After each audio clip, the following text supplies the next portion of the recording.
Marshlands.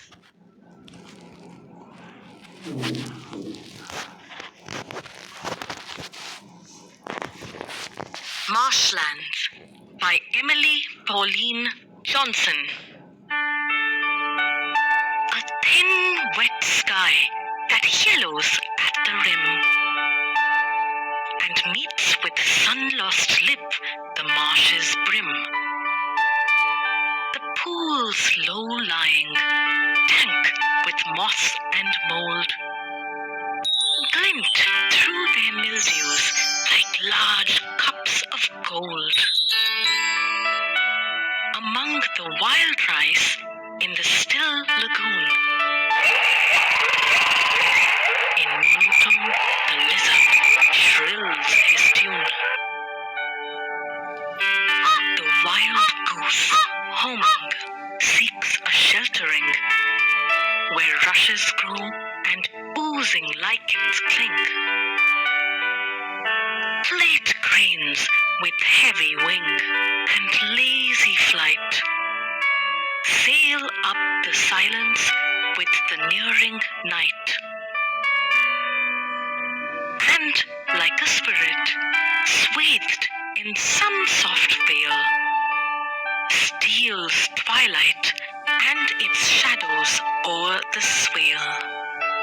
Hushed lie the sedges and the vapors creep, thick, grey and humid, while the marshes sleep.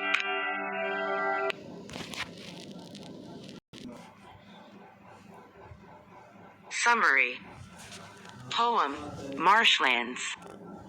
Marshlands by Emily Pauline Johnson paints a vivid picture of a piece of wetlands. It is almost nearing sundown and sky above the marshlands has been described as wet, with the possibility of an impending storm. Naturally, the sun has almost disappeared except for a thin yellow rim towards the horizon. Though, the low-lying, damp pools of fungi and mold reflect the waning sunlight, appearing to be enormous cups of gold. Amidst the still, wild rice the wetlands, one can hear the nagging cry of the lizard. A wild goose appears, looking for shelter among the wild rushes, while large cranes stealthily fly past the marshes. Slowly, dusk starts falling across the wetlands. There is a sense of peace and silence. Night, here is not foreboding in any way. It is like a harmless spirit that moves leisurely.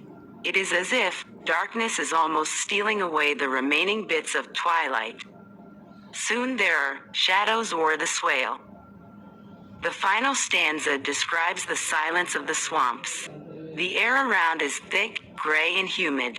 It almost imposes its heavy presence on the marshes as the creatures of the wetlands sleep. When morning comes, the great variety of life will become active once more. The structure of the poem is fairly simple. The poetic devices used in the poem include personifications, similes, and metaphors. The text of this piece is primarily descriptive, but the descriptions are poignant and textured.